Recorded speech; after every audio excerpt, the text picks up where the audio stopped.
Assalamualaikum warahmatullahi wabarakatuh. Nama saya Melia Rofi, NIM 118404173. Di sini saya akan menjelaskan lagi apa yang sudah saya tulis di lembar jawaban UTS mata kuliah riset aksi. Yang pertama ada pengertian riset aksi. Riset aksi adalah riset yang berdasarkan pada aksi nyata dengan mengembangkan partisipasi masyarakat dalam memecahkan suatu masalah dan merancang program untuk memenuhi kebutuhannya sendiri. Lalu yang selanjutnya ada definisi fasilitator. Fasilitator adalah individu atau kelompok yang memberikan bantuan guna memperlancar suatu program atau suatu kegiatan di sekelompok masyarakat sehingga jalannya suatu program atau kegiatan bisa berjalan dengan lancar dan baik sehingga bisa meminimalisir hambatan. Terus selanjutnya ada partisipan. Partisipan adalah pengambilan bagian atau keterlibatan orang atau masyarakat dengan cara memberikan dukungan yaitu berupa tenaga, pikiran, maupun materi, dan tanggung jawabnya terhadap setiap keputusan yang telah diambil demi tercapainya tujuan yang telah ditentukan. Lalu selanjutnya ada lobby dan negosiasi. Istilah lobby yang berarti teras atau serambi ataupun ruang. Lalu pertanyaan yang kedua pada jawaban UTS riset aksi itu, mengapa relasi belajar itu harus pakai metode subjek-subjek? Karena riset aksi itu muncul sebagai metode pengembangan komunitas lebih sesuai dengan pandangan pendidikan dan pembangunan yang humanistik. Jadi dalam pandangan humanistik, pembangunan meletakkan subjek sebagai pelaku aktif dalam proses pendidikan atau pembangunan. Terus penelitian harus dipandang sama dengan pendidikan, harus memperlakukan subjek yang diteliti sebagai subjek yang aktif terlibat dalam proses penelitian terhadap permasalahan mereka sendiri. Kemudian nomor 3 yaitu jelaskan kembali siklus riset aksi Sisdamas. Siklus riset aksi Sisdamas ini ada 8 tahapan. Yang pertama ada Soswal atau RW, kemudian ada Refso, Pesos, Orgamas, Cantif, Sipro, Pepro, dan Monef. Yang pertama ada Soswal dan RW atau sosialisasi awal dan rembuk warga.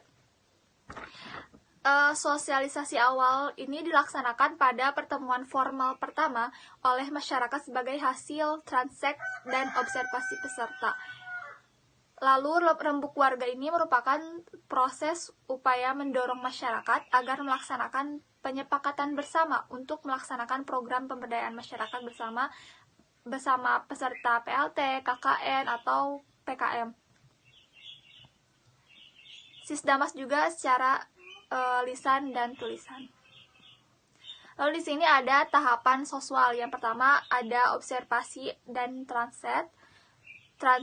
Terus yang kedua ada soswal tingkat basis.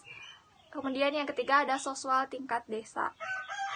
Nah, di sini pun ada isi kesepakatan rembuk warga itu ada menerima, kemudian membuat komitmen, dan jadilah aksi. Kemudian ada di tahapan refso atau refleksi sosial, yang dimana ada identifikasi dulu masalah, lalu selanjutnya mencari akar penyebab masalah di suatu daerah tersebut, lalu indikator keberdayaan menurut masyarakatnya, selanjutnya harapan masyarakat itu sendiri, lalu menyusun RKTL. Refleksi itu adalah masyarakat bercermin tentang kondisi dirinya dengan dialog atau FGD. Lalu mahasiswa juga berfungsi sebagai fasilitator. Selanjutnya teknik FGD ini dilakukan oleh kelompok kecil yang berjumlah 11 orang secara partisipatif dan demokratis. Lalu selanjutnya harus didokumentasikan setiap proses yang dilakukan untuk bahan laporan. Kemudian ada tahapan PESOS atau pemetaan sosial. Proses ini menggambarkan masyarakat yang sistematik serta melibatkan pengumpulan data dan informasi mengenai masyarakat termasuk di dalamnya profil dan masalah sosial yang ada pada masyarakat tersebut oleh masyarakat itu sendiri. Nah, adapun data yang diperlukan ini adalah potensi, masalah, dan kebutuhan itu saling berkaitan.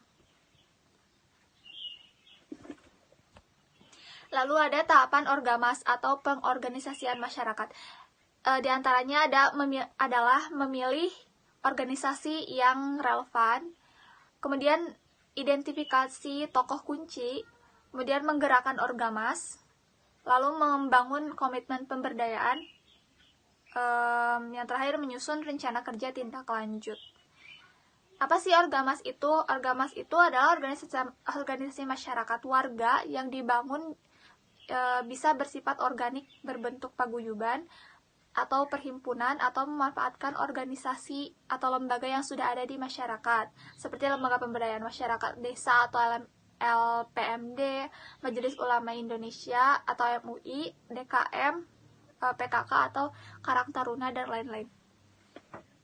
Kemudian ada tahap perencanaan partisipatif, yaitu ada tabulasi dokumen hasil PESOS oleh orgamas, lalu penyusunan dan rekapitulasi data hasil PESOS oleh orgamas, lalu penetapan skala prioritas dan rencana tahunan atau renta, lalu penetapan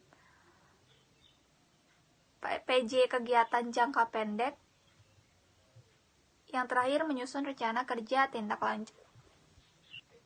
Lalu tahapan selanjutnya ada SIPRO atau sinergi program, yang diantaranya ada penetapan kegiatan, fasilitasi penyusunan proposal oleh Pokja, lalu sinergi dengan Musrenbang, lalu menggalang keswadayaan warga, dan memfasilitasi kerjasama dengan swasta dan pemerintahan, hingga menyusun rencana kerja tindak lanjut. Lalu tahapan yang selanjutnya ada PEPRO atau pelaksanaan program, yang diantaranya ada pembagian tugas di antara tim pelaksana dan tim pengawas, sosialisasi kegiatan, pelaksanaan secara partisipatif, lalu membentuk organisasi pemeliharaan, dan menyusun rencana kerja tindak lanjut. Lalu tahapan terakhir ada MONEV, yaitu monitoring evaluasi. Di antaranya ada rembuk warga untuk MONEV, untuk organisasi warga. Lalu ada laporan tim pelaksana, ada laporan tim pengawas. Lalu ada menyusun rekomendasi, refleksi bersama, hingga menyusun rencana kerja tindak lanjut. Kemudian yang terakhir,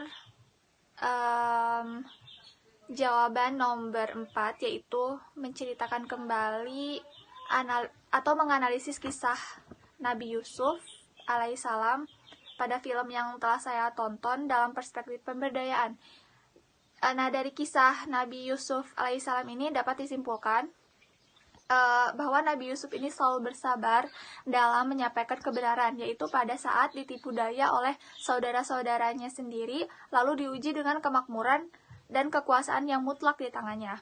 Nah, semua ujian dan cobaan itu dihadapi oleh Nabi Yusuf dengan sabar sambil terus mendakwahkan Islam dari celah-celahnya. Lalu di jalan berdakwahnya Nabi Yusuf alaihissalam ini, kita sebagai pemberdaya pasti akan mengalami ujian berupa hambatan, rintangan, dan godaan.